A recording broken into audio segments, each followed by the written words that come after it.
I've been on both the giving and receiving end of a Degner death, so Things that Isaac After Dark, eh? Hey, yo! Isaac After Dark. Ooh.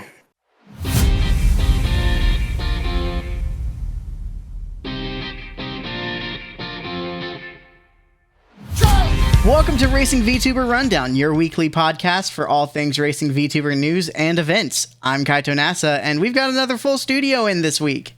Yes, I am Isaac Umbras, and I'm here as well with Dirty Kouhai. You want to introduce yourself? Yes. Oh God, how do I talk to people again? Jesus, what a start! There's always some scuff in this, somehow, some way. It wouldn't be any kind of like podcast without a wee bit.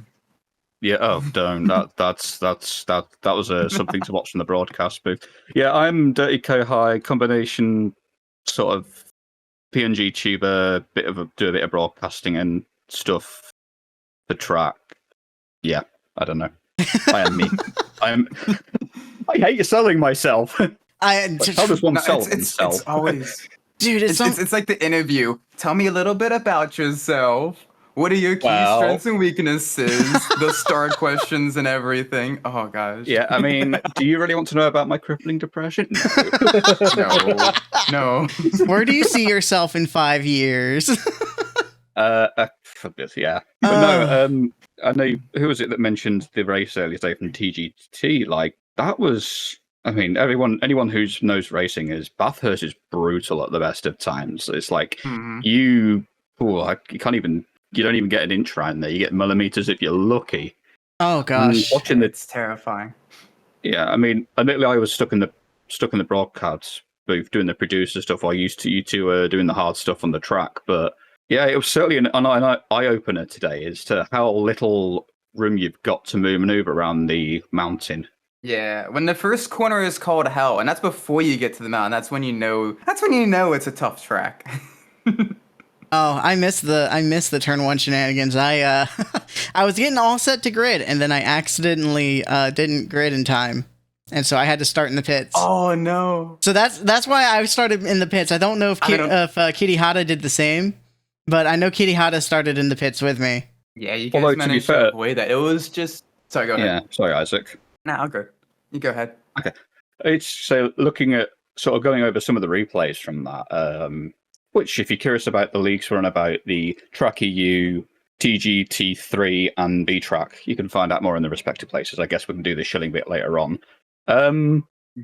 It was something small, like a little bit of squeezing from one car into another, and just a little bit of one other car pointed slightly the wrong angle as they rejoin the track slightly, and just a little kiss is all it takes sometimes to cause the big one. It's similar in some respects. Like that, it's just death.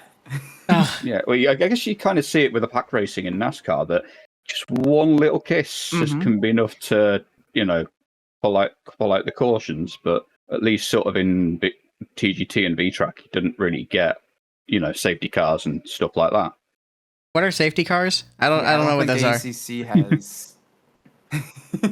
Yeah, ACC doesn't have that. Maybe AC Evo could have that. That'd be kind of cool. That'd be a cool feature, but not currently. Yeah, one can hope that one of the like AC Evo or stuff we can get updated stuff, because it feels weird to not have that bits in racing. But no, other than that, it was really good to watch today. Like the luck was on your side, Isaac, watching how you would dive through the turn one stuff and just. Other than that, just keeping a consistently good pace like through the race. You weren't making a name for yourself. You weren't doing any crazy moves from what I could see. Admittedly, like when it comes to looking at the broadcast and watching some of it back and in the replay, like being almost quiet and not noticed in the race is a good thing often, because you're not sort of making any moves that people could consider to be too aggressive, or you're not put under the proverbial spotlight. Yeah, you're not doing any of the spicy things, or you're not doing the early accident recovery drive where you're trying to push your way through the field and everything. Yeah, it's tough. But with tracks like a lot of the attrition tracks, with the attrition tracks like Bathurst or like Laguna Seca or Watkins Glen. Those are the tracks where it's basically a lot of times you kind of have to do like the I call it vulture tactics, where you survive the lap 1 to like lap 3 shenanigans that always happen, and then you just kind of create a little bit of a bubble, put a little bit of pressure on the people in front of you, and hope that they make the mistakes, because it's one of those tracks where, despite having 2 absolutely massive straights and then multiple heavy braking zones and everything outside of the mountain where you can kind of maybe push and make an overtake, it's still very difficult. The margins are still quite small, the curbs are very high. And with the ACC as well, you just barely tap someone, and it's both you usually spinning or going off and everything. It's, because you're on the limit of grip. So it's honestly, it's like we know that like Bathurst is both famous and infamous for its nature. I'd almost want arguably, and I'll leave that for others to decide, that Bathurst could almost be considered like a shrunk down, condensed version of what you see at the Nürburgring Nordschleife. Yeah. Which I've just remembered as the finale for Vtracc this season. Oh gosh, don't remind me. I know. Best of luck with that, man. Dude, I'm not ready to fight at the Nordschleife. I mean, I could probably, we'd probably get up, talk about stuff after the fact, but the only thing I've driven around there with any regularity in the last few months is a touring car, and ACC doesn't do touring cars, not the front-wheel drive ones. It's like, I'm going to have to go from a touring car, which is, at most, you're lucky if you're hitting about 140, 150 mile an hour, which is about 240 or so K. I forget the exact transfer. To you going over to GT3s, where you've got so much more power and downforce and a completely different drivetrain setup. Yeah, and they react a lot more harshly to the bumps as well. Yeah. The noise is basically all bump. Oh, yeah, absolutely. It's going to be, it's going to be a lot of us, I think. Yeah, it's going to be really, really, really tough. It'll be interesting watching that one. It's going to be a lot one of those like attrition tracks. Doing a GP circuit and down the massive straight closest to the end of the lap. That's where you can kind of get into a little bit of your battles and everything. But a lot of the rest of that is going to be a lot more just survival, I think. Well, the funny thing is, you'd be surprised where some of the overtaken zones are around Nords and, I guess, Bathurst. Maybe less so much Bathurst, and I can't really speak from much experience because I've got next to no experience around there, I'll be honest. I tried practicing it earlier this year for the what was it? I can't remember. It was one of the other iRacing events earlier on in the year, because you've got the one that's in GT3s and you've got the one that's in the V8 supercars, which is later on, closer to Christmas. And what, the 1,000? Bathurst 1,000? Yeah, Bathurst 1,000, I think. Yeah, 1,000 kilometers. Yeah, that would make sense. Yeah, Bathurst is a brutal track, and those that, I mean, to be fair, if you finish the race today, even if you're 1 or 2 laps down, or even if you sort of pull out near the end, I'd still say well done, because Bathurst is brutal. It demands a lot from the driver, it demands a lot from the car, and it demands so much attention because you have next to no leeway with the walls and the curbing and the off tracks and stuff. Yeah, even I had about 5 seconds of damage at the end there just from constantly clattering, just the barely running just a little bit wide. And when you run wide on a mountain, there's no off track. It's just wall. So just barely clipping the outside wall a couple of times on the uphill section on the mountain. But I mean, this is the thing as well with Bathurst. You clip the wall and you're like, oh, 5 seconds of damage. All right, I can still drive. We're all right now. I was about to ask how much you had there, because all throughout the race I was getting clobbered with damage. I had 2 separate times I had to go into the pits to fix suspension damage, and then the third time that my suspension damage happened, it was like with 1 minute and 40 seconds ago. I said, you know what, forget it, I'm done. Because I had a slight interruption, and it threw my rhythm off completely in like the final 2 laps. I was just like, nope, I'm done. Can't do it. I'm out. Like literally, someone like barged into my room. I was like, well, and like yelled at me, and I was just like, okay, there goes all of my rhythm. Literally, as I'm about to start the downhill section. All the concentration. Oh, that's death. That is just, if you break concentration there for like even the slightest bit, it's just immediate death. Yeah. No, it was literally like I lost all of my rhythm like at the turn for the forest, and I had like slammed in, and my suspension was totaled for a third time. I was like, nope, this is it. I'm out. I'm not even going to try and limp it back because it's not worth it. No. Well, to be fair, you made it sorry. to make it although it was a tough race for you, to make it as far as you did is still commendable. Because that's, I think, one thing that. Yeah, this is your. Sorry. Go ahead. That's you. Sorry. I was about to say, like, this is your very first ever race on like Bathurst, like in any like the proper sims and everything. That was my first time. Period. Like I hadn't done Bathurst in GT7, so like this is my first ever race ever at Bathurst. I thought that was one of the story or quote unquote story cafe things to go around Bathurst, or am I just misremembering? Yeah, but it's just like the forward drive cars, which the 300-ish horsepower forward drive road cars. Very different than the GT3. Yeah, that's true. I don't think I've gotten that far in the cafe stuff to go through Bathurst. Oh, really? Yeah. I'm still like super early in GT7 because I kind of transitioned over to ACC and iRacing more. So. Fair point. Yeah. Fair point. No, there was a point in the race.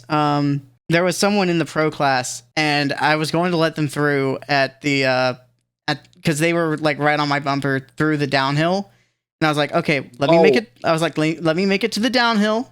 I'll hug the right side once we get out of the downhill, and you can pass me. And they just decided to shove me out of the way. I don't know. Maybe I did something wrong. Yeah, we were going over. So a lot of viewers don't know. A lot of us in Tracc tend to come together after the race, either as racers, broadcasters, whatever, and just casually look over the events of the race. Obviously, the stewards will always get final decision when it comes to any incurred penalties and any behaviour that needs adjusting, because it's meant to be a fun and friendly environment.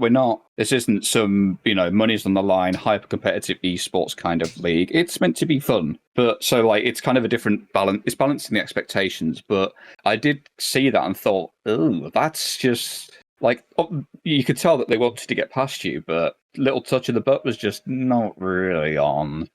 But it's not for me to leave final judgment. I don't want to deal with that world of things anymore. I've done that I previously ran a separate league, and it's like, I don't want to be admin race director anymore. It hurts my brain because you can't please anybody. You're always the worst enemy. Yeah, that's why I stay away from some of like the leadership, the direct leadership positions and everything as well. I like being more of a support role. But yeah, like I came up kind of behind you during the mountain section, I think twice during the race, because the pit stops kind of cycle with everyone kind of back, like you end up lapping kind of back ahead if they pit really early. Yeah. And yeah, that I'm like, okay, it's Kaito. I'm gonna make sure like I give him lots of space and everything. I don't wanna.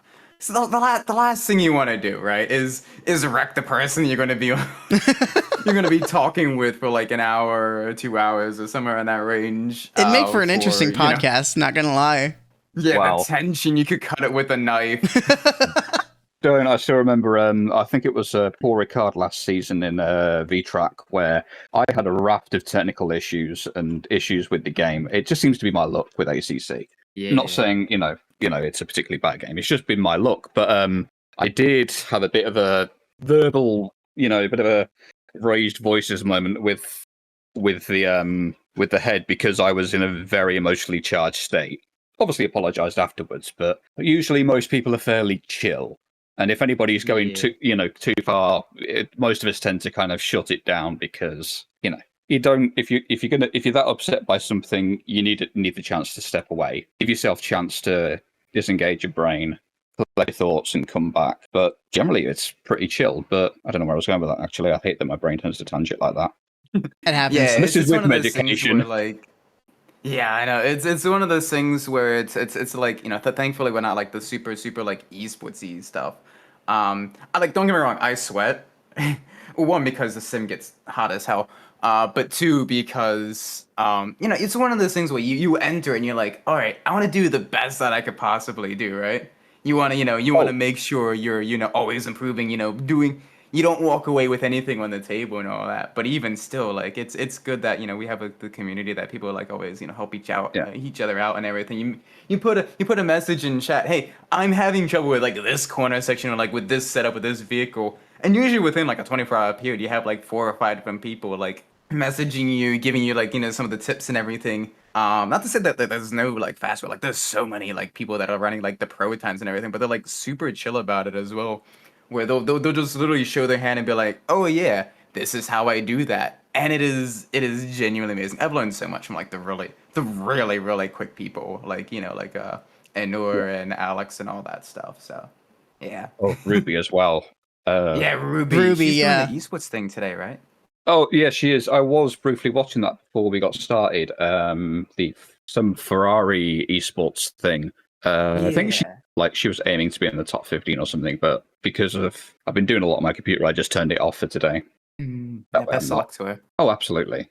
But She's super sort fast. of the first. Oh, absolutely. There's a lot, and if given the chance to talk to her, I mean, she mains from what I can tell, she usually mains the BMW car that I've driven a lot of as well, and I think. I don't know if any of you two have got much experience in the BMW. It's got its quirks.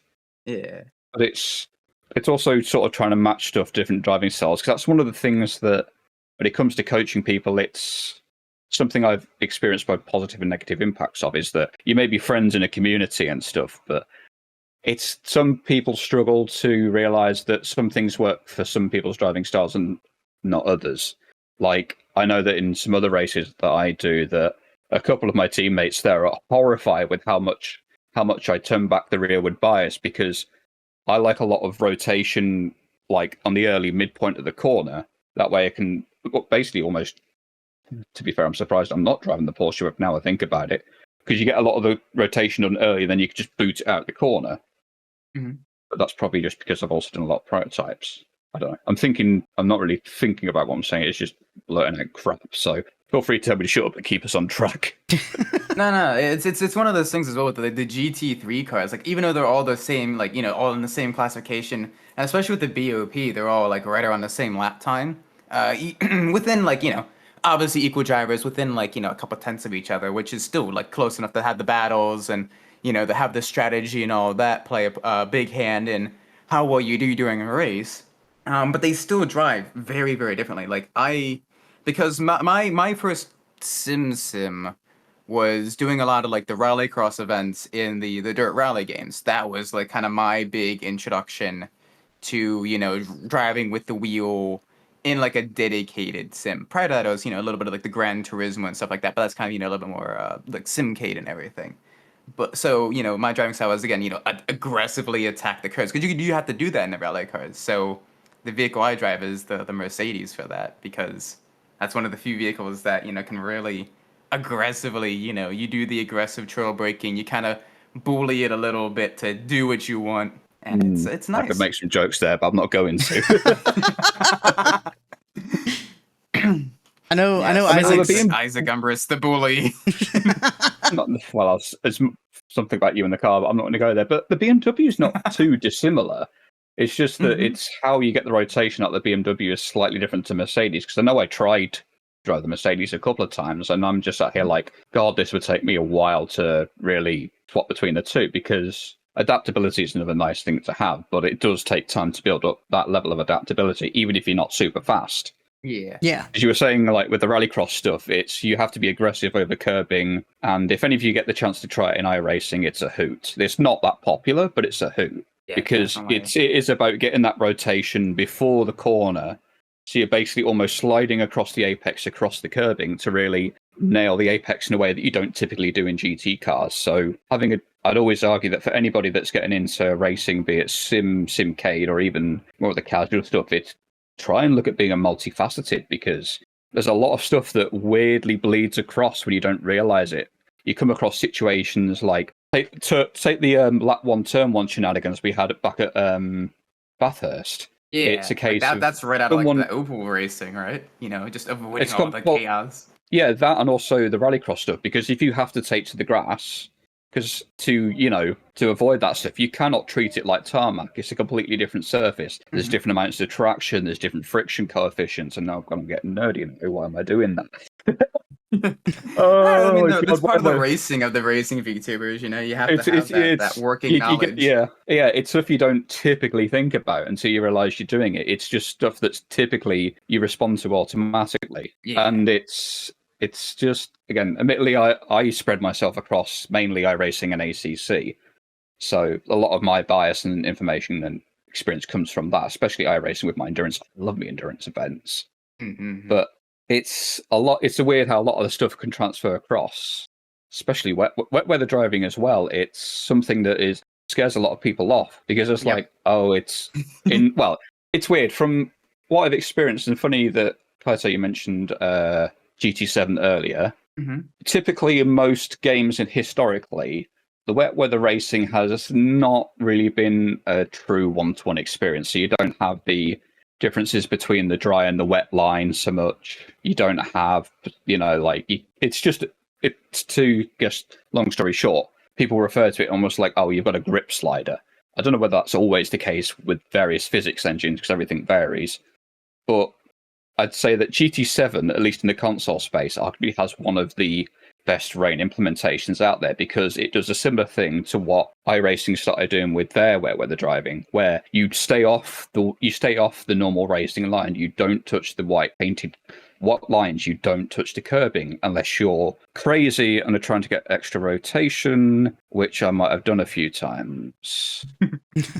Yeah. Or if you just I kind of don't know why squeezed people out there as well, it just gets super scary. Yeah. Yeah.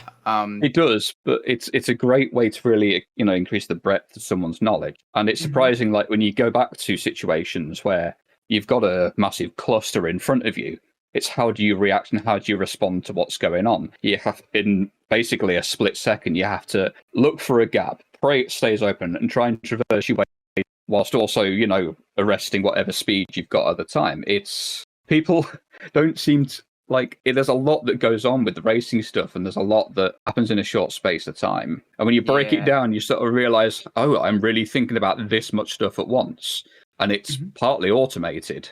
And that's why you do so much practice as well, and more so just don't get me wrong, hot lapping is very important. You want to make sure you have that rhythm for the track. You want to make sure you have your braking points be muscle memory when you go through and everything. You want to basically have your eyes trained. Okay, I'm out of this corner. I'm looking here now. Okay. You kind of, know where you are and what you're doing and what you are going to be doing to the point where you don't really think about it as much, because then that allows you to then focus on, the actual driving, the actual racing part of, okay, well, there's now a car here. Okay. So how do I react to that? And that's also why I do recommend practicing with other people, if you can, if your schedules allow and everything, because then you can practice, coming up on slower traffic, putting the pressure on. You can practice, having someone a little bit faster behind you. You can practice seeing what it's like in the dirty air. And it's very, very good as well. Yeah, it's very telling, and it teaches you a lot. And if whatever game of your choice, because I'm sorry, I'm gonna throw myself under the bus here, not for the first time. But just to point this out to anybody that says, oh, it's not a game, it's a sim.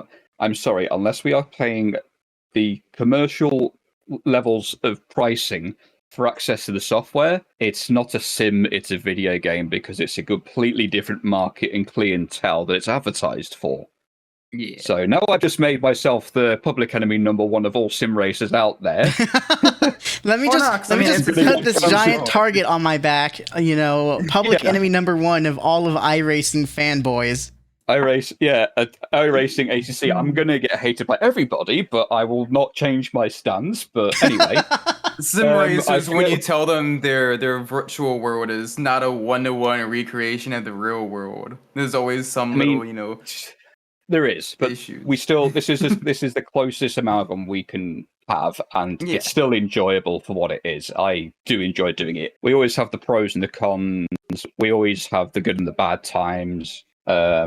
As my stuff's playing up on my end. Yeah, you get the good battles and everything as well throughout the race as well. And it's just one of those things where people talk about, like the other esports and all the other stuff like Counter-Strike and everything. The matches are done in a couple minutes. I don't really watch a whole lot of the esports and everything, but it's super quick. So then when you get into a race, an hour-long race, and you're right with someone trading positions for, hour-long, just right there with him. It's terrifying when you first start, and it still is terrifying to me now. But it's also exhilarating when it goes right. It feels so good. not to mention that depending on the vehicle of choice that you're driving, so obviously Tracc GT3 and Vtracc are primarily GT3 events, but if you, I don't know, go drive something with prototypes, or you go drive something NASCAR, or even some of the slower series that exist out there, that whole tension and release you get in racing can either be shortened and more frequent, or it can be extended and longer. Because like, it's why I love endurance racing so much, because you can spend lap after lap slowly and more consistently building or reducing the gap, whatever the situation might be, to try and get an advantage over your next competitor. It's just, that's where the fun is, really. And usually 9 times out of 10, most things go pretty well. Sometimes you will gain the advantage. Sometimes they will gain the advantage. Sometimes you're at just the right level where you're annoying the living daylights out of each other because no one can really get past consistency, and you're just stuck in that awkward catch-22 where it's like, I can't build the gap, and neither can they, and Yeah, so you get stuck kind of almost in like the trainer cars especially, and that makes it difficult as well, because you're like, oh, if I do send it on this person, yeah, I might get by them, but I might also kind of clatter the person that's immediately right in front of them. Like normally you could maybe pass one, but like if there's two kind of like battling already, it makes the stakes even higher. See, it's a lot of that kind of race awareness and that racecraft you just naturally build up over time as well, especially if you're thinking kind of critically after each race of, okay, what did I do well? Where was I a bit too passive? Where was I a bit too aggressive? And that's the key to kind of, improving as well, is to have that self-awareness. It's critical thinking, not as often is the case. I know for myself, is beating yourself for not doing well. So admittedly, I've not raced today, and I won't be racing my first race of the proverbial season, like the autumn-winter season, until Vtracc Round 1. But I did try the iRacing's iTested event last night, and God, I need to stop beating myself up for silly mistakes. But they do happen. But it's that fine line of being constructively critical, constructive criticism, it's in the name, but not beating yourself up over it. And it is a tough thing to do. Yeah. Because you don't want to be seen as, making too many mistakes or giving yourself a reputation. That was literally me today. It is something. Yeah, it's like I could see from some of your driving that you were slowly getting demoralized, and it is a natural thing.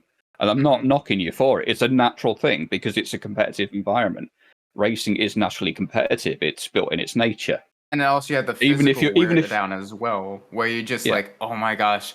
It's been 40, and Bathurst is a very physically and mentally demanding track. I think we covered that before previously, but it is one of those tracks where I think even now, like, oh, this is kind of gross, but like I'm still a little bit sweaty. The race has been over for a couple hours, and I need to get a shower before I head out tonight. But it is so physically demanding and mentally demanding, because it's basically you have two to three areas you can kind of mentally recover. The Conrad Straight, you have the mountain straights, and then like the main straight, kind of, but that one's a very short straight. So basically just the mountain and Conrad, and then you have essentially 19, 18 corners, something like that, where it's just back to back to back to back. And you're sandwiched between walls, and you just have to, be alert and just have that memorized, basically. Because if you don't, you're gonna hit a wall, or worse. Yeah. You could do what I did and end up sideways and sideways at the downhill and trying to reverse back and forward, trying to get the car straightened out again. Austin Powers-ing it. If there's anywhere to not, I've done it myself in practicing, and other times I've tried to drive around Bathurst myself. But another thing is, it's like we got to be brutally honest with ourselves that mistakes do happen. It's not something that can really be avoided. We have to be honest and say, yes, this isn't ideal. And if it's somewhere like, you're going to get penalized for it, then you kind of have to take it on the chin and just look at things constructively. Mm-hmm. Which in a competitive environment is tough, because sometimes it's not shades of black and white. It's not clearly black and white. Sometimes there are many shades of grey. But that's all part and parcel. Very rarely do. Carry on, because I was going to backtrack afterwards. It's very rarely like I don't think anyone goes into a race and be like, yes, I'm gonna wreck someone. No, you usually everyone's there to try to have a clean race. try to, make it through and, have the close battles with people, especially, when it's less, when it's, again, a bit more with like the casual leagues and everything. But it's, I forgot where I was going with this. Oh yeah, but it's one of those things where even then things will happen. Unfortunately, it will be, it's kind of still shades of gray, but it'll, the stewards look at it and see, okay, well, who was kind of more responsible for that? And even then, even if you're not at fault, it's always good to kind of, look at it and be like, okay, well, what could I have done differently to kind of mitigate the damage done by this? And sometimes you look at it, and sometimes it is genuinely, you can't do anything. It's just bad luck, wrong place, wrong time. For example, again, the lap one Mountain Straight incident, where a lot of people got collected in that. It was just, again, they had nowhere to go because you have cars spinning off and coming back on track to the right of you. You have cars to the left of you. You're on the brakes already. You have cars behind you, rapidly catching up. There's nowhere to go, and it's just, unfortunately, that part is bad luck.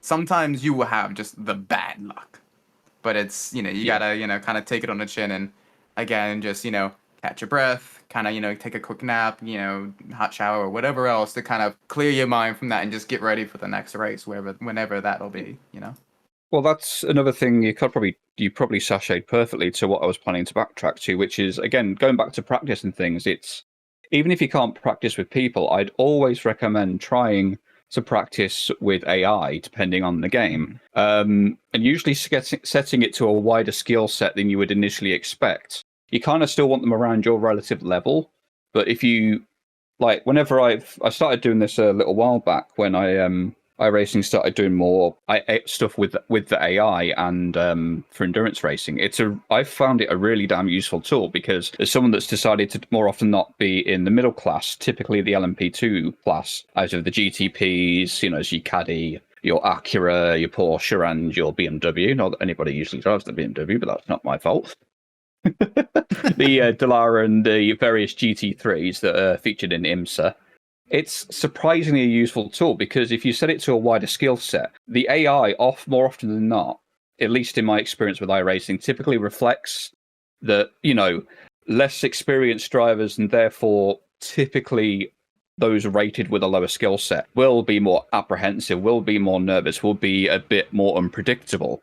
Mm-hmm. However, you go to the other extreme where you've got some of the higher rated drivers, and they are more aggressive because they have the knowledge and experience underneath them. They know how to drive the car. They know how to, they know just about everything there is to know. You will get more aggressive experience from the faster cars, or even just those that are the slower car, just more aggressive with their defense. It's a really damn good tool to learn and experience, even if it's not typically one-to-one with what you expect for a league event. And that's something, it needs to be experienced more often, I think, because a good developer in any of these games and experiences will, one, have generally good AI anyway, but also that they have the opportunity to give you this breadth of experience and training. It's a tool that really should be used more often, because it teaches you a lot, not just about yourself and how you deal with things, to get rid of some of that apprehension, but also how others can typically deal with things that show up. I mean, look at my Vtracc last season. I had a lot of pace behind me, but my God, was I incredibly clumsy. Part of it was coming back to ACC. Part of it was still getting used to the nuances within ACC. Not so much the BMW, because I've typically found that it's fairly close to its iRacing counterpart. So it wasn't so much the nuances of the car, because I was already used to them, and they're fairly well replicated between the two. But in terms of my driving amongst similar cars, I'm used to much different grids in multi-class, where I'm not really battling that many cars in the same class. That, and I guess clearly it showed last season that my own relative experience when it comes to driving others, I can leave a lot of space. I do leave just enough space, and I am good at sort of, driving firm but fair. But at other times, I feel bad for Jordan Brunch, who was on one of the other episodes of the podcast. I lost count the amount of times I hit him last season, and I keep saying it jokingly, but people aside, a lot of little booty taps. Oh, don't remember. Little booty taps. I sent him into the goddamn soul. God. If it wasn't for the fact of having to be PG-13, I'd say something else, but I'm not gonna. Just plowed into. There you go. I've said it. Yeah, exactly. Yes. It's just, people, I was saying it jokingly to try and make light of the situation, but in my head, I was like, people are going to start thinking there's actual beef. And it's like, no, I'm just incredibly clumsy in ACC. Beef. It's just that British and Scottish violence. We don't need any more of that. No, we don't need any more of no. But yeah, even still, like the last season, I did the mistake of trying to do TGT and Vtracc together, and the Sunday races and V2.4H. Don't do that. For warning to anyone else listening, don't like don't get me wrong. You can run multiple series, like usually like one a week or like two on one week and then have like a week of a break or whatever. Like that's kind of like roughly your limit there or thereabouts, I think. But like definitely, it's I think that was another thing that I had as well, because it wasn't just the ACC events that I had. Like for Vtracc, I was doing the iRacing stuff as well alongside, because the summer is typically fairly busy. It's like with real motorsports. It's sort of the peak is usually in the summer periods when we've got the most daylight, because for obvious reasons, it's not usually safe to race at those speeds at night. Although some events do have that, but that's different to those events. But like for example, the upcoming season, like I'm only doing Vtracc, despite also offering to do like some commentary and broadcasting work to help out the league, because I looked at it and thought I can't put myself in for too much racing. So one race a fortnight is a sensible limit. It's finding those limits and not tiring yourself out, because I think that was part of it. You got to find the balance for yourself and find where your limits are. And it can be tough, and it means you won't be able to do all the events you want. But it's also just better in the long run, because in theory, you'll give yourself a better performance in the events you do. Yes, you're able to kind of focus on like that one specific event a week, which is why I like the league racing as well versus things like a little bit versus like the iRacing stuff where it's a lot of the really quick, or I can do this, I can do that, I can do this again. This event opened up. I have this car on track. I want to try this, and you end up, like it gets a little bit messy. Whereas with the league stuff, it's like, okay, I'm doing this at this time with these people. I already have like the known quantities. I have the practice server and everything. So I really enjoy that as well, because you can kind of you're able to then kind of almost, it forces you to pace yourself a little bit as well, which is really nice. Yeah. It's just, I guess it's a similar thing with anything else you do in the adult world. It's pacing yourself so you're not going beyond your limit. And we've all been guilty of sort of going above and beyond to the point of it becoming detrimental, whether we realize it or not. Oh, yeah. We've all got stuff in personal lives where we've done that. Yeah. My college years are coming back to me. Don't remind me, man. Oh God. You guys finished that level of education? Anyway, early. One year during, it was bad. 1 year during the finals week, I think throughout a 5-day period, I got a total of 6 hours of sleep. Yeah, that's not healthy. But then again, I can't say I've been any better. I've done the same thing actually. Let's be honest. We've all done that kind of stuff, but it's not healthy. It's not. It absolutely is not.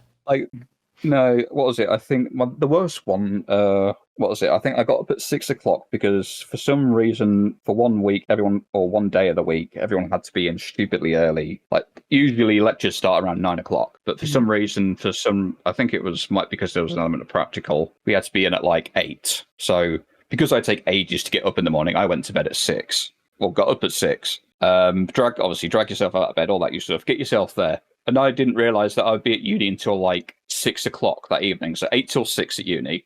Then, because I forgot, I've got work at 6:30 till 11:30. So like, that's a long ass day, and that's not recommended for anybody. Yeah. Oh my word. Hopefully I had a long recovery period after that. Nope. No. No. Oh no. Oh no. No. The next day I didn't have work, but I still went to uni for another long day and then went out drinking afterwards because, hey, the college life. College, yeah. Yeah, alcohol. That's the college life. Yeah. But no, it's... But anyway, now that we've gone off on a couple of the tangents, you guys want to talk about the track schedule, both the TGT and the Vtracc schedule? Yeah. So I know we were planning on talking about that before we were going into... We went off on... Oh my god, poor Kaito here. He invites us to say, I've got a rough idea I want to talk about. Then there's us two. Me and Isaac just tangent on the most obscure stuff that's nice to hear about, but literally not what happens. Related. It literally is what happens all the time. I think every podcast falls off the rails like that. Yep, you're like, all right, let's make a podcast about X. Oh, but I want to talk about Y and Z as well. Yes, this is great. Oh, can we talk about this too? And it's What was the original topic Yeah. of the podcast again? I don't remember. Wait, there was a topic for this? I thought this was just chewing the bit. Oh dear. They're like, it should be an interesting couple of seasons for the couple of series for the upcoming season.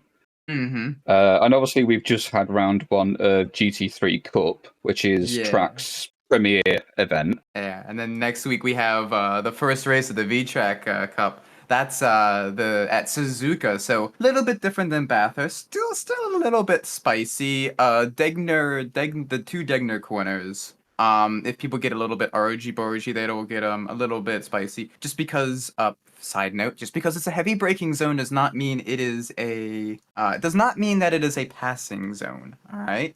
Some places, yes, it's a heavy braking zone. You can't pass there. Degner 1 and 2 is those types of corners. You can't pass there. Please do not try to pass there. Anyone else listening? Kouhai's. Oh no, Kouhai's internet dropped. Kouhai will be back.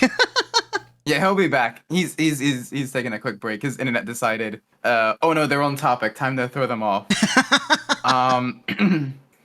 But yeah, it's still a, an FIA grade 1 track. It's a bit on the narrower side compared to other grade 1 tracks, but you'll still get some good battles there. It'll be, nice, fairly smooth. Again, some of the curbs are a little bit spicy. But it won't be too bad. It'll be, again, pretty standard FIA grade 1 track. Then we're back to the TGT series, and it's Alton Park. Let's go. Alton Park, yes. Now, have you driven that one before, Kaito? I think I did like a couple laps for like the medals, like the track medals, but I don't remember. So that I'll be practicing that after I'm done with Suzuka. Yeah, that one. Well, the practice server is already up for the Alton already, which is really nice. I might Sunday afternoon, maybe, or like Monday afternoon. I might do a little bit of, because Alton is a very, very small track. There isn't a whole lot of runoff. It's grass runoff. Thankfully, it's not wall as your runoff usually. But it is still a little bit. It is still a tricky track. It's not like Bathurst tricky. Yeah, no. Bathurst is one of those ones where you make a mistake and your car is toast, right? Or at the very least, it's got some moderate amount of damage. Even like the tiniest mistakes will give you a decent amount of damage. Alton is basically, it's not terrible. Hopefully, it's not wet. But it's You'd be still so lucky. Very. Oh gosh. Oh, no. Apologies for the random drop. Anyway, I'm back. Welcome back. Apologies to you. Yeah. Alton, oh my gosh, the most recent race I did at Alton, it was in the Sunday series, which if you ever have time, Kaito, I do recommend you do that. We immediately start going from talking about, oh, you gotta pace yourself and everything, to, hey buddy, you should do another one of this series. I'm already doing 2 this season. Cut me some slack. Yeah, maybe next season. Maybe. But it is good because it's usually in a lot more of, like, not necessarily the slower cars, but like a lot more of the more mechanical grip focused cars in ACC. Things like your GT4s, your GT2s, your Porsche Cups, your M2s. And they're good in that aspect, in that they do help kind of teach you a little bit more about the kind of it allows you to feel where the mechanical grip limit is in ACC, right? Because with the GT3s, you have all the assists, the traction control, the ABS, the serious amounts of downforce for ACC anyway. Like, but it's so sometimes it can kind of almost hide your mistakes a little bit. Whereas with like the slower cars, one, you're able to kind of approach the track a little bit more methodically, because you're not just white knuckling, holding on for dear life, trying to, okay, here I brake, okay, now I'm turning, now I'm braking again. Like, here it's, okay, I have a little bit of time to kind of think about, here is my braking zone, here is where I'm going to be turning in and everything. Yeah. And it's a lot more, it's a lot, I don't want to say easier, but it's a good learning tool. Absolutely. And another thing with slower cars, without that degree of, I guess, downforce to quote unquote save you, is it teaches you the limits of mechanics the mechanical grip and things really damn well. Mhm. Because that's something. Well, take if you wanted to make the switch to prototypes, the LMP2, for example. It's the downforce will only save you in the mid to high speed sections, whereas in the low speed stuff, it's all about the mechanical grip, what the limitations of the tire and the suspension setup will do to help you. So driving lower speed cars is a boon for that stuff because you learn to feel the limitations of tire. Like I think it was when we were talking about Kyle Arm at the end of the last Vtracc season, might have been either before or during either before the race or during practice or something, where I was commenting like, I'm feeling the limits of the tire a lot more than perhaps you were because I was definitely, moaning about it because I tend to moan and whine a lot when I'm driving. Typical racing driver excuse. Let's be honest. The moaning kind of becomes a little bit of like the learning experience as well because you're vocalizing that, okay, well, why is this happening? Why is this happening? Oh, that's why it happened. Well, it's like maybe it's because again, this is differences between the various different games that exist out there. iRacing's tire model is completely different to ACC's, and I was feeling more limitations of the tire. More, I had more awareness of the tire life and the tire limitations than perhaps I would have had previously because I could I turned into a corner and it's incredibly subtle. I mean, fortunately, I'm lucky enough to have an expensive direct drive wheel. Not that it will make you infinitely better. It's a good piece of hardware which does help, but you know what they say, all the gear, no idea. I definitely feel like that sometimes, especially recently. But you can feel it's the little nuances in the tire life. You go to turn in for the corner and it's slightly different each lap. Not by a great deal, but you can feel the margin. You can feel that margin steadily shift as you drive around the circuit, especially if you're trying to hit the same consistent laps. It's really, the more you feel, and it's really interesting. Especially as you develop yourself as an individual, you feel all these little nuances, and you're like, "Oh, I didn't realize that." Until you're looking at it one day and think,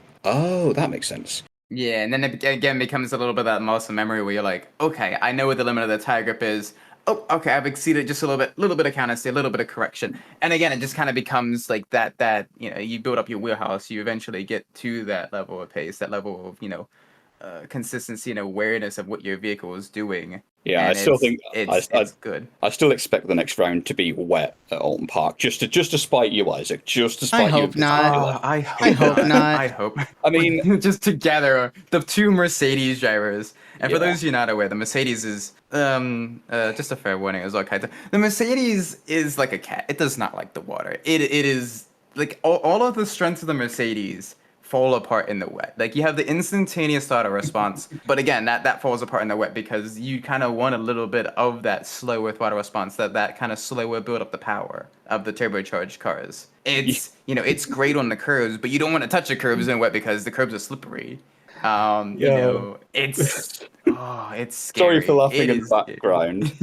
Just when you mentioned the cat thing, it's like, well, obviously, Kaito's got his catway avatar, and I don't know whether it's based off a house cat or what in particular, but like as someone that's obviously I've gone down the snow leopard and the big cat kind of thing, a lot of the big cats are actually fine in water. So probably explains why if you throw me an LM like take the Watkins Glen 6 hour, it absolutely hammered it down. And I was away with it. Like, admittedly, I think the worst part of that for me was getting held up by a laps down GTP, but the actual driving experience, maybe I'm just weird, but I enjoy wet weather driving. It's a completely different challenge to your dry, where it's like, it's more repetition. With wet weather driving, it's a little bit more in the experimentation side of things. So, as much as most people prefer not to have a wet race, I think typically, depending on how the game itself simulates the complexities of wet weather driving, and it will vary between the various games, but maybe I'm the winner that wants a wet race, although probably not for the first round, which first round wet races are always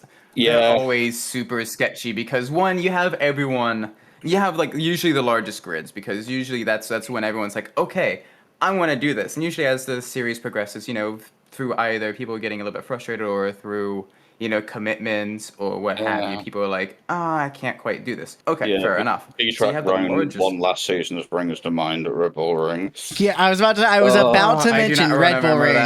I got absolutely blitzkrieg that race. You're not the only four corners. Yeah, no, you got hit by that same person as well. And I got the whole awkward.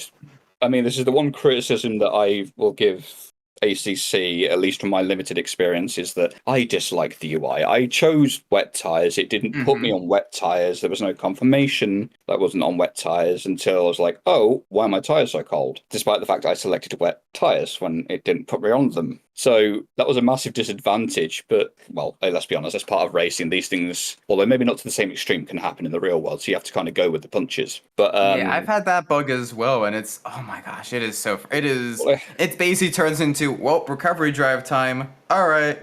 yeah, and it's the same thing happened to me at Paul Ricard as well last season. But Suzuka, well, I'm just hoping. Well, the funny thing is, you joke about not wanting Donington Park to be wet. For Vtracc, at least the first 2 rounds, we've got Suzuka, which is another country known to have very inclement and very spicy weather. Then we're off to Silverstone, which is either bone dry and seeping hot, or incredibly moist because it's a former airfield. Yes, the insert World War II airfield joke here. You can't escape it. But which British track isn't made out of an airfield outside of Brands Hatch, and Cadwell Park, and Cadwell, Cadwell Park as well. But like Donington, part of the RAF airfield. The British, the Silverstone RAF airfield was Alton. An RAF airfield. Don't think so. I don't remember. No, I want to look it up. I'm looking it up real quick. Netton was another one, but we don't talk about my home track. I don't like it. That's all I'm going to say. I have a love-hate relationship with Snetterton. After doing an endurance event there, I've grown an appreciation of it. I can drive it. I can be performant there. I just don't enjoy the track. It's not my most hated track. I'm saving that solely for Kaito. I don't think anyone will be able to convince me that Kaito is enjoyable or is a good design. There's elements of a good design at Kaito, but I will never find it enjoyable. Aw, come on! You don't like the track I have over here with Coda? I'd rather go to Watkins Glen, which is conveniently round 3. A track that that's round 3 of TGT. That one's fun. Yeah. It's round 4 of TGT, though, round 3 of Vtracc. Yeah, it's round. Yes, round 3 of Vtracc, round 4 of TGT. It's although in the other, like, the more iRacing eccentric circles, I get called a weirdo for enjoying it, but honestly, I like it as well. I love Watkins. Yeah, it's not an incredibly complex track, but what it has is enough to provide a good challenge because you've got turn 1, which is fairly standard low speed right hand. Then you've got up into the S's, which isn't incredibly complex, but even in like GT cars and prototypes, there is a little bit of limitation there with the front tires and how you've got your car set up. Especially early on when you're side by side as well. That gets spicy. Yeah. Definitely in the early stages of a race, it could be incredibly spicy. Depending on whether the pro-am split continues as is, we'll have to see. Whether they add another class or silver or whatever. It's the joys of balancing a league with sign-ups and things. Yeah. It certainly could be an interesting start because, not that I'm particularly great in a GT3 around there, but depending on who we have still racing at that point, I have a sneaky feeling that I might be a bit of a troublemaker, like I was at the beginning of last season. Uh-oh. Not trying to be a troublemaker, I swear. It's just, I find a track I like and I drive the living you-know-what out of it. Although... Yeah, that's me with most of the American tracks, though, in ACC. I'll fully admit, I'm one of the weirdos that even kind of enjoys, like, Indian coda as well. It's weird. I'm weird. Ignore me. But with the Watkins Glen, just a heads up on that one, I would say it's kind of like a mixture of American Spa and American Bathurst. Because it's like American Spa in that most of the corners are just that kind of high speed, very fast, very flowing, one into the next with a little bit of that banking as well. You've definitely which got kind of makes it a little bit risky. Yeah, you've got a lot of camber into the early part of the S's, which obviously flattens out onto that straight. Then you got run into the bus stop because, as far as I'm aware, that's the only layout that ACC has. Yes. Then you've got did I actually call it the carousel? Or am I going mad? Hang on. Which turn is it?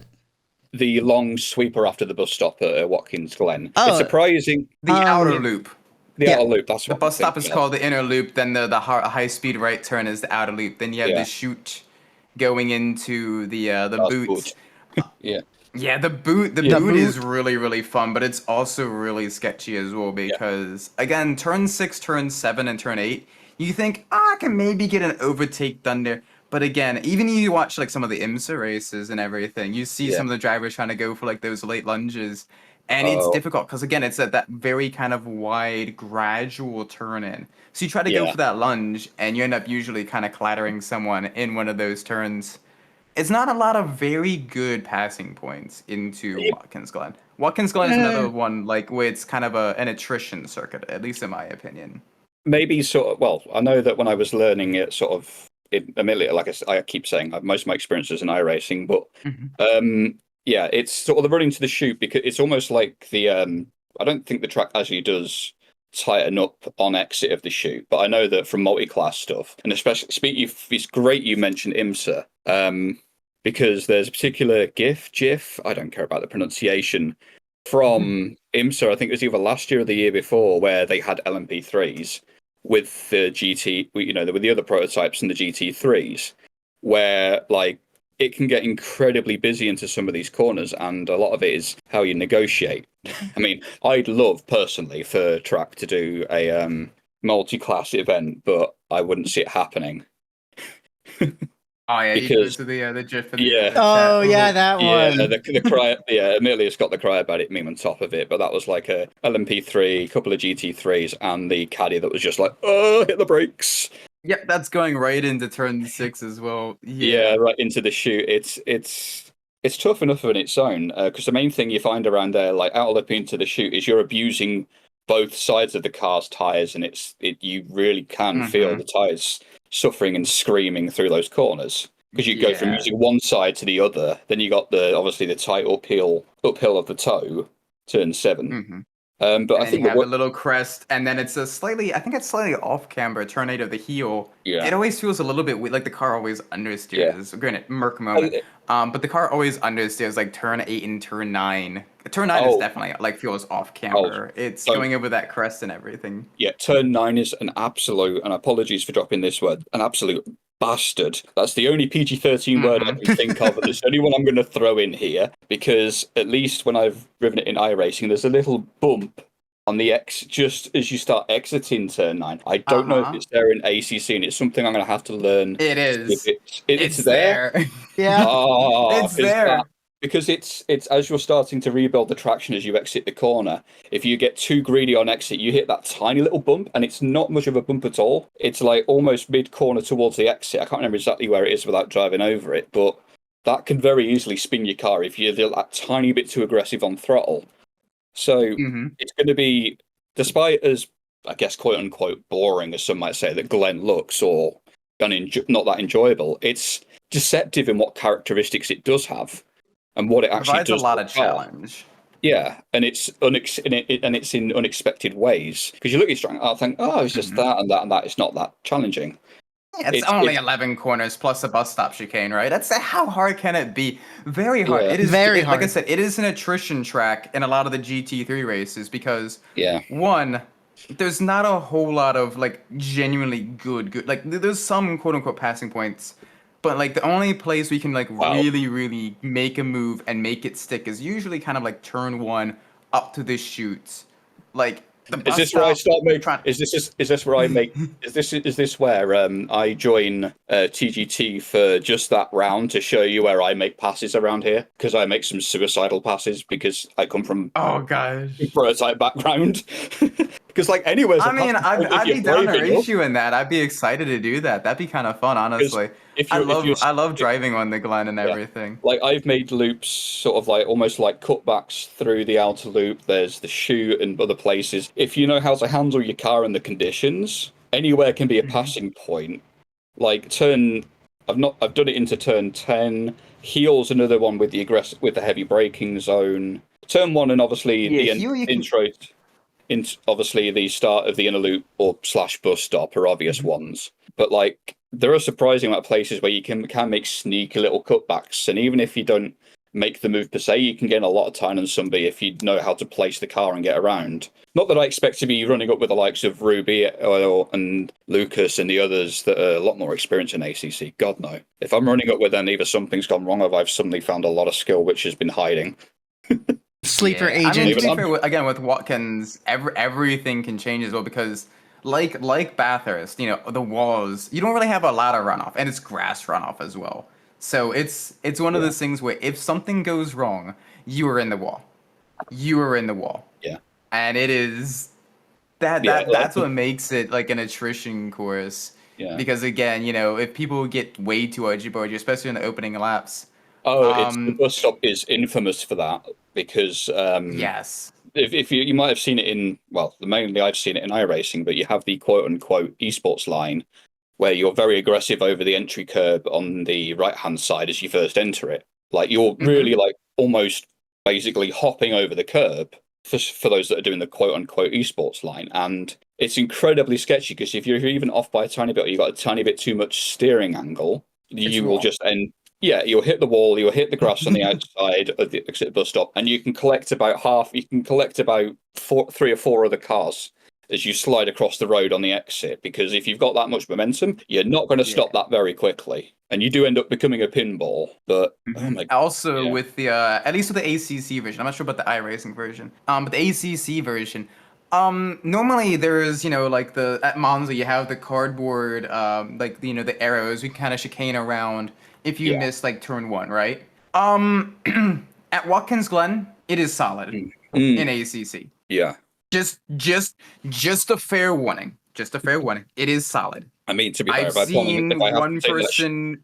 seen one person who was very used to iRacing, get caught up in like a big pack. I think it was for V4H or something, but they got caught up in the big pack and they tried to take like the alternative, the alternative line to kind of go through like the chicane and everything, and they go through there and it's just solid wall, and they're like, oh, okay, well my race is done. Luckily, so that's just a fair warning. Yeah, I think that I should hopefully remember that one because I think I jumped in a practice session last season and just faffed around. Yeah. But I'm still curious as to how Suzuka's going to be, because obviously it's going to be round 1 for Vtracc and it's round 3 for Tracc, GT3 Cup. I can never get the names right. Yeah, TGT. I'm going to get an angry DM from Julian when this launches. You've got all the names wrong. It's like, what else is new? This is me you're talking to. I'd lose me as if it weren't attached. There you go. There's your quote for the screenshot. But like Suzuka's another, because Suzuka, if you've ever either looked up the history or you've got time to look it up, there's a good couple of documentaries out there, because Suzuka was built to be a test track for road cars and stuff, and it obviously developed into the racing circuit we know and typically love today, despite the fact we've had a few traumatic moments there in various sports. But Suzuka's another one which provides a really good challenge, because you've got that decreasing radius turn 1. Is it just turn 1 or is it more 1, 2? I don't know how they name the first. Turns 1 and 2, yeah. Yeah. Because obviously you've got the little kink and then it tightens up into the second half, into the S's. And it's been a while since I've driven a GT3 through the S's, but last time I did, my God, the fronts were screaming. And then you've got obviously the uphill exit of the S's towards the I'm forgetting the Egner 1 and 2, 8, yeah, the Degners. 8, 9. Yeah. Yes. Yeah. And you got to be a little bit careful there, because you get a little bit aggressive there, going over the crest, and the car will get light, and it'll wanna be a little bit. Granted, the Mercedes isn't too bad there, but a lot of the mid-engine cars, especially people, if they're driving anything like the NSX or like the Audi or like the Lamborghini, they're gonna struggle a little bit through turn 7, I think, because again, those cars, 1, are already a little bit on the spicy side. And 2, they do not really do too well with a lot of like the handling and everything. I know for a fact, last time I raced at Vtracc, it was one of those ones was like a one-off event type of thing where I was like, oh, I kind of want to do this. I was in the NSX, and I know the person in front of me, they were in the Porsche. And later in the stint, the Porsche was having a lot of issues at turn 7. NSX eventually was as well too. So it's a tough corner. It's weird because I think early on, admittedly we're probably getting into the nerdy stuff again here, but I feel like because of the S's, the mid-engine cars will have a better advantage initially because they don't have the weight over the front end like front-engine cars do. So basically, like the Bimmer, the Merc, the Aston, the GTR, all those. Yeah, the Bentley. To be fair, I've forgotten who signed up in what, so don't quote me. But like, they'll have an advantage initially, because it'll, with all the weight over that front end, you're going to be putting a lot more steering angle into the car to get it through the corners, despite what setup you've got, because that's just gonna, because you've got all the weight there, you got to kind of lumber the weight round. But with a mid-engine car, you were saying like on the exit, if you're too aggressive on your rears over the length of a stint, that very much could be a case that as menial as turn 7, the exit of the S's seems to be towards the run to the Degners. You're surprised how easy the rear can come round. And again, Degner 1, if you cut too much curbing, you could die quite quickly and easily. Yes. And if you do it really badly, you'll connect whoever's ahead of you in Degner 2. Not like I've experienced that or anything. I've been on both the giving and receiving end of a Degner death, so... Things that Isaac After Dark, eh? Hey, yo! Isaac After Dark. Ooh. Thanks for the merch idea, Nate. Dear. Well, I'm nothing of an ideas person, but it's going to be an interesting one to race and both watch, I think, because it provides a good challenge and a good... It's test track nature. It's certain, like Sector 1 you'll be struggling to pass through anyway, which is to be kind of expected. If you've got anybody who's particularly ballsy, you could probably have someone try it into the Degner or into turn 11. Hairpin. 11's a solid passing point, especially if you can hang it around the outside. It is. Or if someone gets a little bit loose in the braking. Yeah, it is tight to go through the little kink towards the hairpin turn, 10 into the hairpin of 11. So anybody that's planning and practicing for this, just be wary that you need to be mindful of how much your car tracks out when you're going through the kink, because I've been, like you said, it had been on both the giving and receiving end where the nose has just come out a little bit too much, and either you've made contact with somebody or somebody else's nose has come out a bit too much, and there's been death and destruction, and oh God, the children. Oh God, yeah, practice. Yeah, well, somebody please think I of the recommend children. Practicing. I definitely recommend practicing multiple lines through basically 10 and 11. That way you have multiple different means of if I'm on the outside of 10 battling someone because someone else may have gotten like a better exit out of the Degners than I did, and they're like coming up, okay, I can still run wide and then hug that inside of 11, or I'm gaining on someone, I can maybe kind of squeeze in on the inside here. I'll be on the outside of 11. I can break a little bit later and then kind of hang around. Because then you're on the inside of 12 and you're the better line going through 13 and 14 of the spoon corner. Although it's quite funny you mentioned sort of go back to the too wide into the hairpin. I think I've only done it once or twice, but it's been great fun when someone's tried to follow me out of the Degners, get a slightly better run because they've got a slightly, more top speed oriented setup, and they've tried going up the inside into the hairpin. They've gone way too deep, and I've just gone up the inside of the hairpin and just the old cutback switchback kind of thing.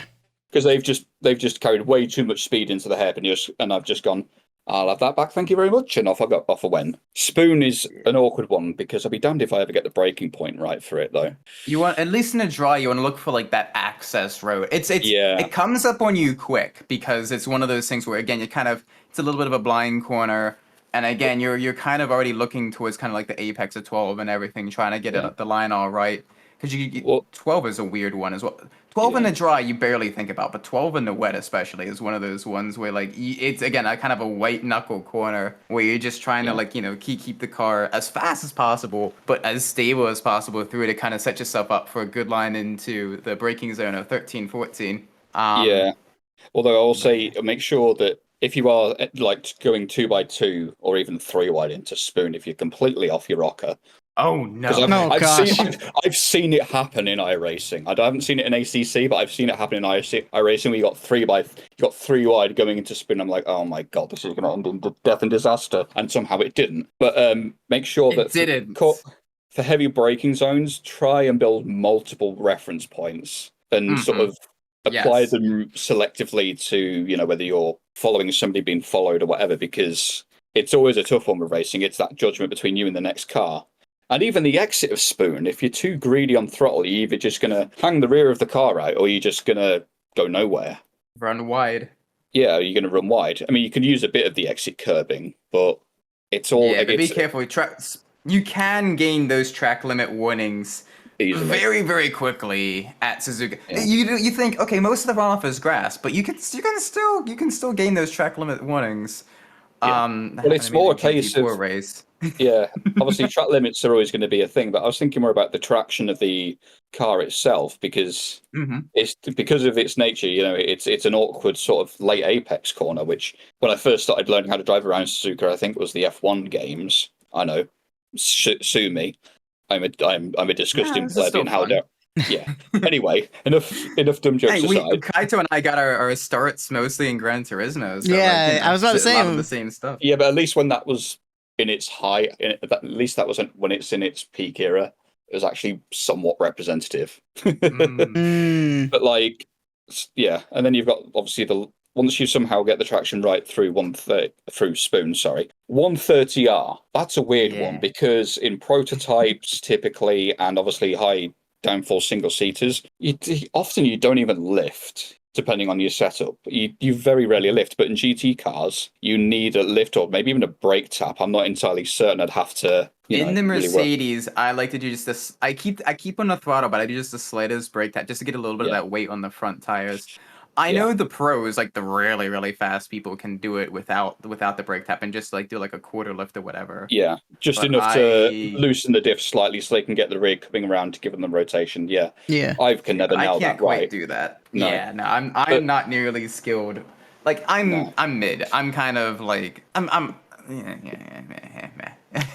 Yeah, I know the feeling. Yeah, it's more than me because like Isaac, when we were practicing for Bathurst, Isaac's like, oh yeah, I do like a quarter lift here, and then a half lift over at the marshal's post, and I'm having to do like a full lift for like half a second at the marshal's post to make that corner. Well, I think a lot of it comes from experience. I mean, we've pulled it from different places, but Isaac's got a good degree of experience. I've got a good degree of experience, mostly from iRacing. It varies into how much you can trust the car, and it comes with time and basically practice and seat time. So I wouldn't be too harsh on what you have to do versus others, because you have to build it up over time. You can't. Racing is something that you can typically jump into and be the proverbial nuts straight away. It does take practice. You will make mistakes because it's a highly cognitively and physically, at least mostly in the real world, intense activity. You can call it, sport activity, whatever. I'm just calling it activity for the sake of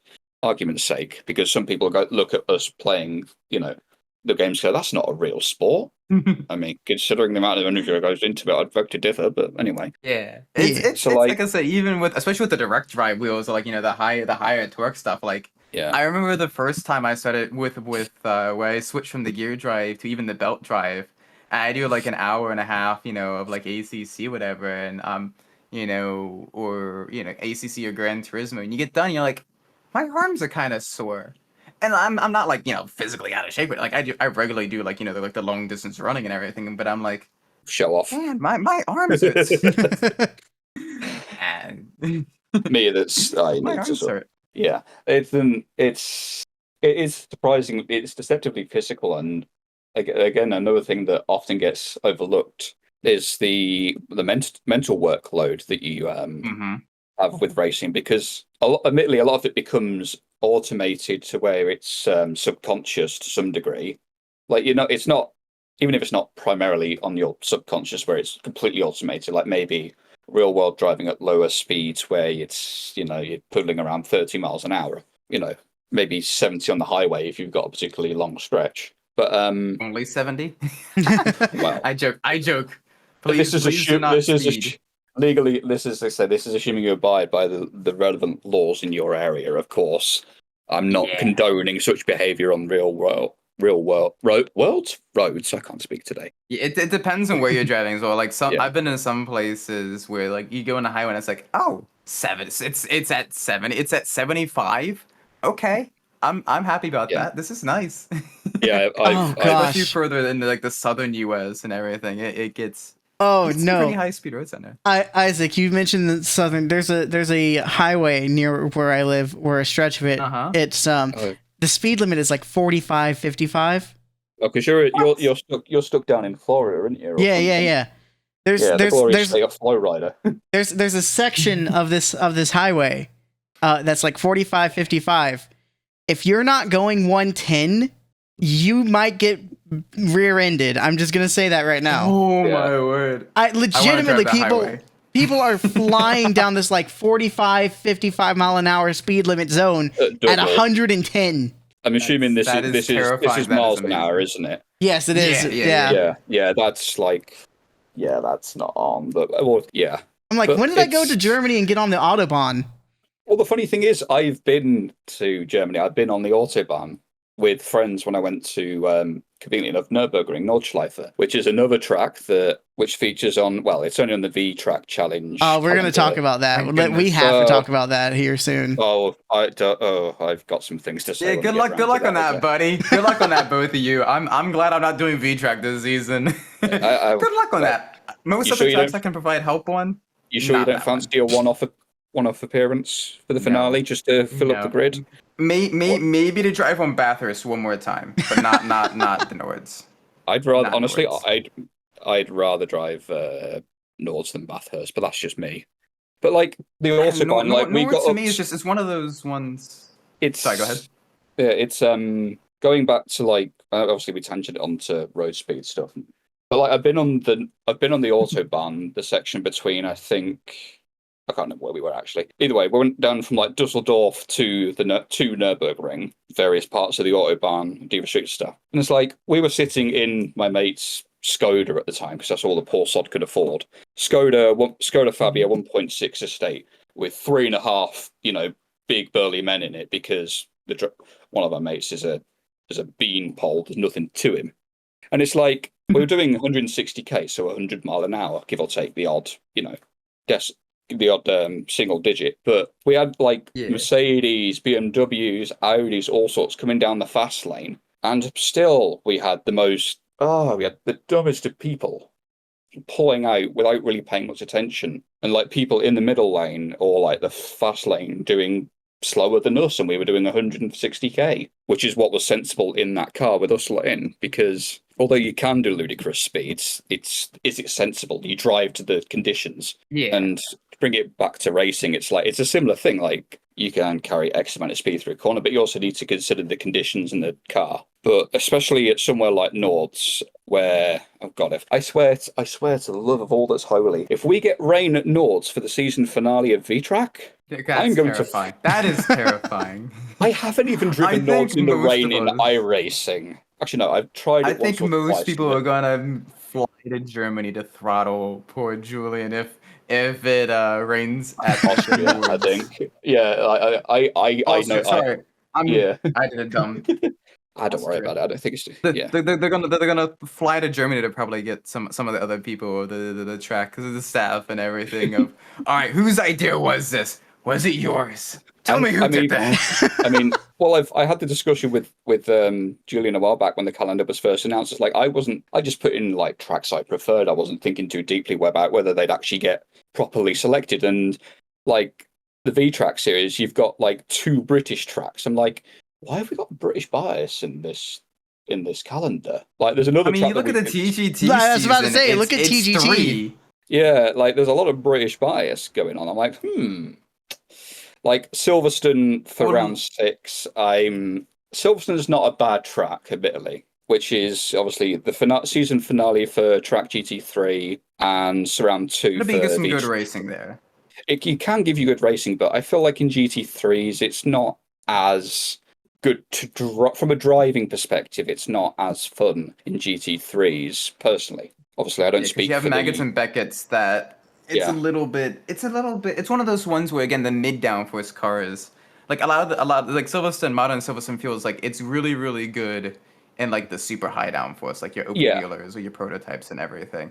The GT3s, it's not bad. Like you can get some good racing, especially in the later parts of the lap. But it's still just the lap itself is long. Like looking at the reference laps for Silverstone. I think it was like 1 minute 50 to 2 minutes a lap or something. If my memory serves me well.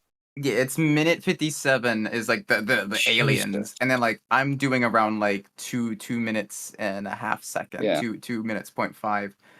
And I know you people are gonna be like, well, hang on. Like you have Mount Panorama, the pros are running 2 minutes, and you're running like 203s, 204s, and all that stuff. But with Well, that, it's you have the mountain section that just time almost flies when you're in the mountain section because you're just focused on that. That is probably the difference between it. Really, is you look at Bathurst. Just had it for TGT and it's round 4 for Vtracc again. It's a white knuckle. It's a white knuckle ride through the mountain, both up and down. It's going to be. I have no confidence. I don't have much confidence at all around there. To be brutally honest, with my own abilities, but so I'm probably going to struggle with round 4 myself. But it is incredible. It's completely different in terms of the challenge given versus Silverstone. Silverstone, because it is typically, because it is so flat, let's be honest. Yeah, you've got the mid-high speed. Yeah. You've got, obviously, the run, you've got Copse, Maggots, Beckett's, Chapel onto the Hanger Straight. And then, obviously, you've got the newer section. I still wish we had Old School British Country, but I'm biased. But, it's not going to be I don't think it's going to be as engaging as from a driver's perspective, personally. But this is just me being a little bit biased. But yeah, Nords, as someone that's only ever driven that, the fastest thing I've ever driven that in was the Hyundai Veloster, the Elantra, the longer wheelbase. The long boy. Yeah, the long boy.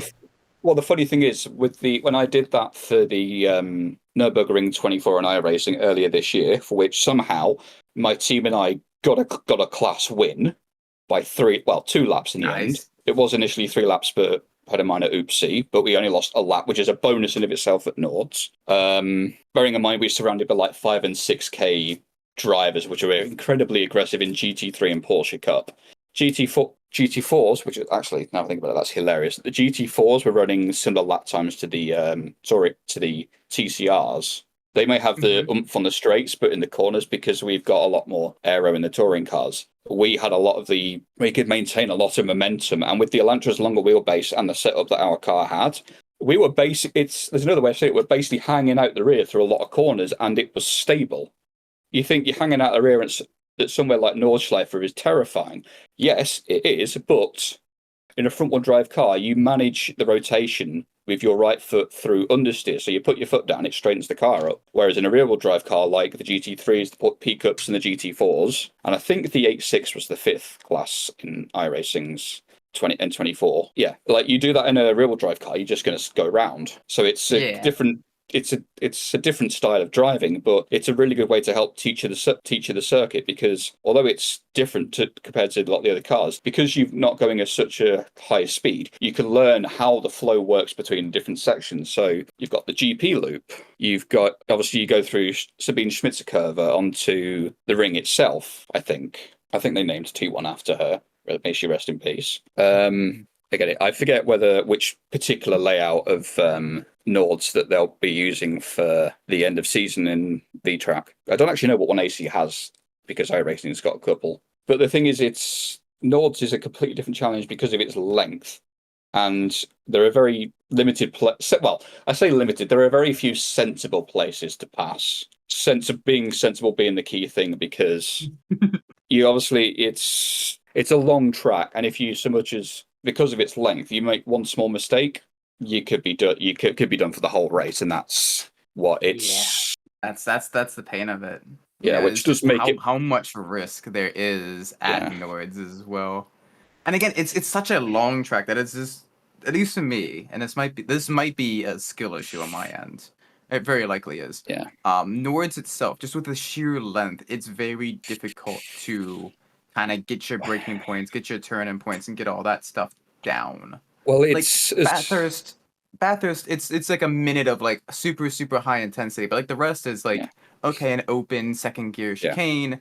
Okay, and then you have 2 90-degree left-hand turns that are in second gear. Again, same speed for both. Thereabouts. Yeah. I think I mentioned it earlier before I had my technical issues, and sorry to interject there, but the mountain section of Bathurst is very much like the entirety of Nords. It's a flow. You don't so much learn it corner by corner because of its intensity and how the corners come up one after the other. You have to sort of learn it in different sections and flow through each section. So obviously, admittedly, I'm not sure what version we're using for the finale, but assuming we're using the complete layout, which would be the entire hours of Nords. Yeah, it's the 24-hour layout. Yeah, which would be obviously the full GP loop, including the Mercedes. Well, no, excludes the Mercedes Arena. I think I forget. Either way, you got the. Yes. Yeah, there's one that includes and one that excludes. I can never remember which one's which for the 24. But you've got obviously the GP loop, which is in itself a bit of a challenging circuit in GT3s anyway, because it was built more for F1. I've seen GT cars around there. It is good to watch, but not the greatest circuit, I think. But then you've obviously go onto the Schleifer itself, and you've got the run from the start of the ring around Hatzenbach through the little chicanes down to Kielbacher Höhe. Apologies to any Germans listening or German speakers. I'm going to butcher the pronunciations. I'm trying my best. I don't know German that well. I'm going to get an angry DM from one of my mates going, "You're butchering German again. Stop it." But so you kind of learn one section almost up to Flugplatz, which infamous corner in of itself. It is. I don't know if you actually break in GT3 because I've not driven it enough. I'm definitely going to have to spend a lot of time practicing that. But once you got you get airborne in some cars, it gets Oh, scary. yeah. Yeah. Oh yeah. I've got slightly airborne over Flugplatz in the touring car. You wouldn't have thought a touring car with a lot of aero bolted on it would get F. Oh, no, you do.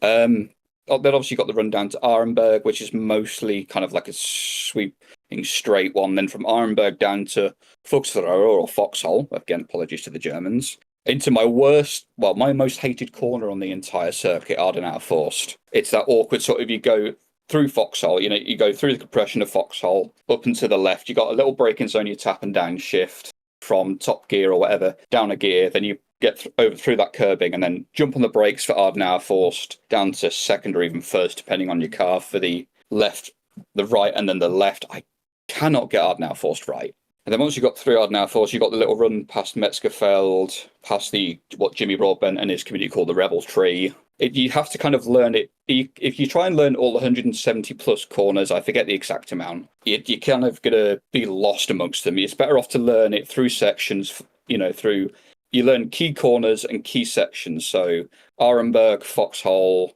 Auschwitz, I guess maybe, or Bergwerk, Mudkurve, which I think translates to bravery or courage corner. One of the two. I think I asked one of my mates. You've got the big carousel, and then that whole section after the carousel to the Kleiner carousel. That whole little last section of the track. It's so challenging, but it's so fun. The run over Flanzgarden, because obviously you've got a couple of tight left rights. You got the infamous what's now modernized as YouTube corner. YouTube corner.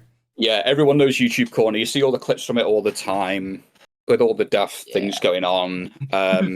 Do you think we'll see any VTubers flying at YouTube corner when we get to there at Vtracc or not? I'm long as I'm not one of them, I'm not going to be paying attention. I'm going to be trying not to die around Nords.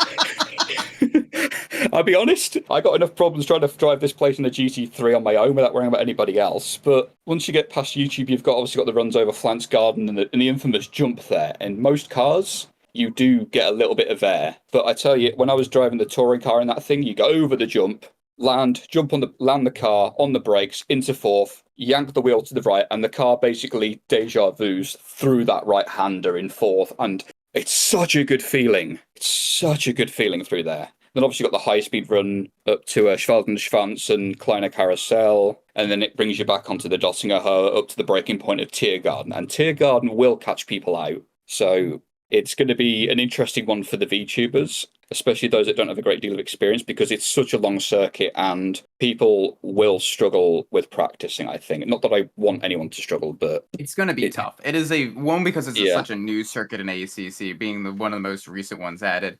And two, because again, it's just so long, and it's one of those ones where you make a mistake, and you're like crap. And then you try to you go back and you try to learn from it and everything. I'm just praying we don't get rain, because that's going to complicate matters extremely. Because if you because it will completely change how you approach certain sections of the track. Mm-hmm. I don't know if ACC is just blanket rain across the entire map, or whether it does They do the blanket rain. So it's not like the iRacing experience where you will get wet sections and then dry sections. No, it's not like iRacing or GT7. Okay. That's a bit of a relief. I think GT7 does the same thing that iRacing does, where it's certain sections too, right? Yeah, both collaborated with NASA, I think. Yeah. So they kind of have Yeah. the more modernized race. that is- You got to yeah. think ACC is like almost a 10-year-old game now, so it's Crazy. something like that. When did Yeah. when did ACC I was come crazy out? once.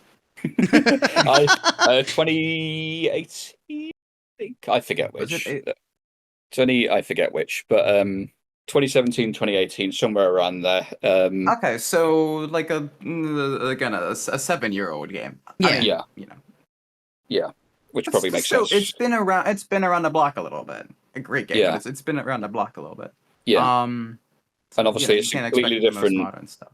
style of video game versus iRacing, which is live service, which is obviously why they can Mm-hmm. introduce new features rolling over time, for better, for worse. We'll leave that to the powers that be Yeah. to argue the toss over that one. Because I'm not going to get into the whole argument of what sims better than what. As long as both give a good driving experience, which generally they do, enjoy whatever you enjoy. There's so much stuff that like you can Yeah. if you like one thing you can maybe only find it in one Yeah. sim, then that's the sim for you. So Well, that's one of the things that brought me back to doing ACC, joining Tracc and doing things like Vtracc, and also even jumping on the broadcasting, is because even though ACC is smaller and is a bit more, it's tighter niche focus, it still provides good racing and generally cars that can provide good racing. Yeah. Although I do wonder how Donny's going to be, because what is Donington's it? an interesting one. It's one of the Yeah. it's obviously it's a little bit smaller track. It's a very small track. It's like what's the lap times around Donington? Donington is Well, are we doing- minute are we- 26 is the pros. Are we doing the GP layout, or are we doing the the GP GP. layout with the double chicane, the double hairpins and everything. So we've got the awkward wang on it. Got it. Yeah, but I mean, to be fair, if you weren't doing that part, you'd be running like almost minute flat laps or somewhere around that range, right? Like it would be super quick, and I think that'd be just too short of a track because British GT races on the full layout, right? I don't watch enough British GT, and I probably should, because GT racing has given me more fun watching and experiencing than other forms of motorsport. I'll be honest. Yeah, it's super good. I highly recommend. Shameless plug. Watch British GT. Watch IMSA. Watch those races. Watch IMSA. Watch WEC. Yeah, watch. Yes. Or you just find your local tin top GT series. Call it tin top because cars are made out of tin, but it just seems to provide a lot closer racing than single seater stuff. Arguably, not that you can't get single close racing, because you can, but tin tops, the way they move, because the weight of the cars around, because they are much larger vehicles. Obviously, they're still quote unquote lightweight race cars, but I've stood next to the Mercedes. It is a very wide beast IRL. And the BMW is I'm 6 foot tall. It is not a short car. It is, and that nose is as huge as it looks. The big sniffer. Oh, absolutely. And although to be fair, I think I did too much sniffing last season in Vtracc. A bit too close for comfort. The big cat was just doing some big sniffing. Yeah. The snorf. Yeah, more pouncing than sniffing, I think, but we won't go there. But Donington's an interesting one because it's obviously more infamously known for touring car racing. And as someone that's not got a great deal of modern experience around it, admittedly, I think the last time I drove Donington in any great length was the old Codemasters touring car games on the PS1. Yes, I'm that old. Don't at me. I know. I'm old. But we're old. I think I'm the youngest one. You're at 27. We are old. I think you and me are tied right now, Isaac. Because well, at least for another month. Because I turn 28 next month. So actually, during a Vtracc race. Then there's me turning. Happy birthday! Thank you. Yeah. Then there's me turning 31 on the week of the Watkins Glen Vtracc event. Oh, nice! Happy birthday to you as well. And we'll see how the race goes before I decide to truly celebrate. Right, October. that's what I'm saying. Let the race happen first, and then I'll go and enjoy myself. Let me see which one it is, because I'm which race is it? It's Is it the TGT or the Vtracc race? Do you know? I lie. It's TGT3. It's TGT. It's the it's Japanese the, race, right? Yeah. It's gonna be at Donington. Donington is gonna be when my birthday is on TGT. Oh, sweet! Nice. It should be an interesting one. Donington. Yeah, I hope that one doesn't have rain as well. Both of the shorter British tracks, I hope are dry. Like Yeah. Silverstone's not bad in the wet, but Donington and Owen are genuinely difficult in the wet. Also, fair warning, Donington and Owen for both of them. Remember your breaking points more so as like timing and the muscle memory, because a lot of the references that you can use for both Donington and Owen, they can get moved and removed by other cars, especially in a tight field. If people run just a bit wide, or clip like a one of the signages or one of the bollards. Yeah, make sure you remember where exactly that was, so that way you Or, still can kind of visualize a breaking point. Oh, or better boy. yet, I tend not to recommend like the boards unless they're hanging from something. I tend not to recommend using the boards because at least in iRacing it's different because they respawn to their original point after they've been hit after a few seconds. But in ACC they don't, which I think it's a bit of a pain. So I'd always Yes, argue a bit annoying. against finding other references depending on your field of view and in relation to where you are on the track.